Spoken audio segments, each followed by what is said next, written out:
Hi, everyone. Welcome to another podcast episode with me, Miss SJ. Today's topic is what failure taught me. Failure is one of those words that can feel heavy, final, and even a little scary. For most of us, it's a word we rather not associate with.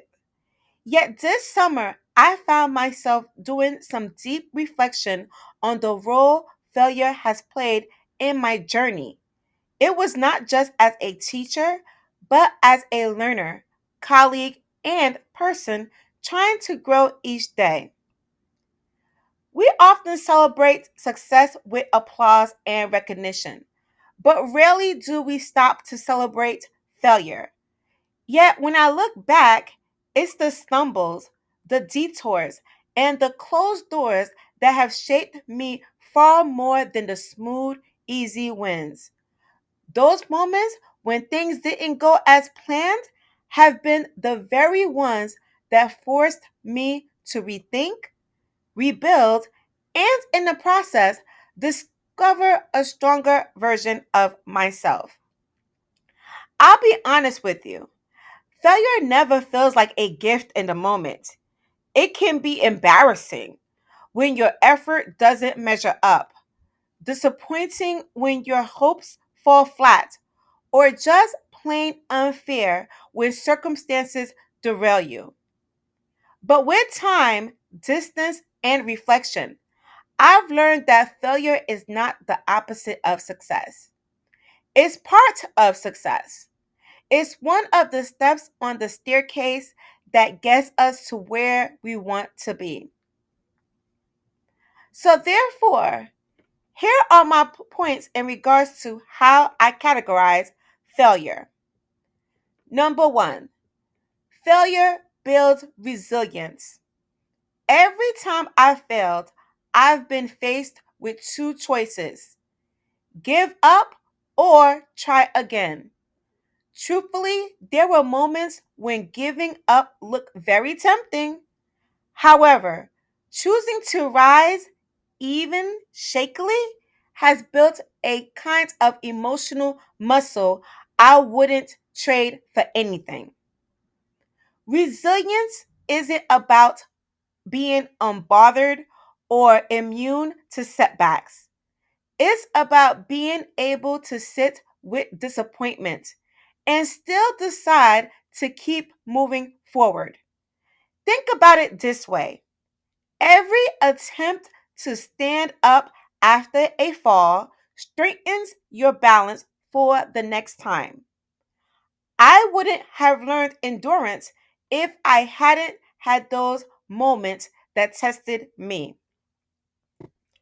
In the classroom, resilience shows up every time a lesson falls flat. Instead of letting it define me, I rework it and refine it and try again tomorrow. Failure has reminded me that growth often looks like persistence dressed up in trial and error. Now, here's my second point: failure clarifies priorities.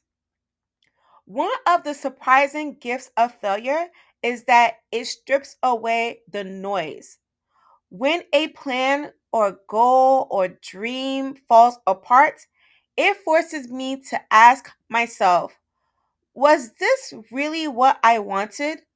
Was I pursuing this because it mattered deeply or because I thought it was what I was supposed to want? I've come to some failures as gentle redirections. The closed door wasn't punishment, it was protection. It was making space for me to step into something better aligned with my values and purpose. For example, when I've applied for opportunities that didn't work out, the sting was real. Ironically, those moments often pushed me toward paths that lit me up in ways I hadn't anticipated, whether it was a chance to grow in a new role or dive deeper into a passion project or invest more fully in my students. Failure, in many ways, is like a highlighter. It illuminates what matters most by showing me what doesn't. Now, my point number three, where failure fuels growth. Here's the truth. I've learned more from failure than I've ever have from success. Success can sometimes keep us comfortable, even stagnant. But failure demands creativity.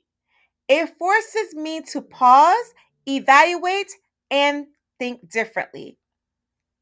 When I failed, I've had to develop new strategies, new skills, and new levels of patience. Failure is what nudges us, sometimes pushes us outside of our comfort zones. Growth almost always happens outside the comfort zone. Looking back, I realized that many of the skills I now rely on every day came directly from moments where I fell short. Whether it was finding new ways to engage reluctant learners, or improving how I communicate, or learning how to ask for help. Failure has been my most persistent teacher. So, here are some tips for reframing failure. If failure still feels overwhelming or discouraging, and trust me, I've been there too, here are a few mindset shifts that have helped me. First, pause and reflect. Don't rush past the setback. Ask yourself, what can I learn from this? Even one small lesson makes the failure valuable. Here's a second one where you separate the event from your identity. You failed at something, but you are not a failure. The distinction matters. Here's a third point where you share the story. Talking openly with trusted friends, colleagues, or mentors can turn failure into connection, perspective, and encouragement. A fourth point where you celebrate the attempt. Sometimes the real victory lies in the courage to try.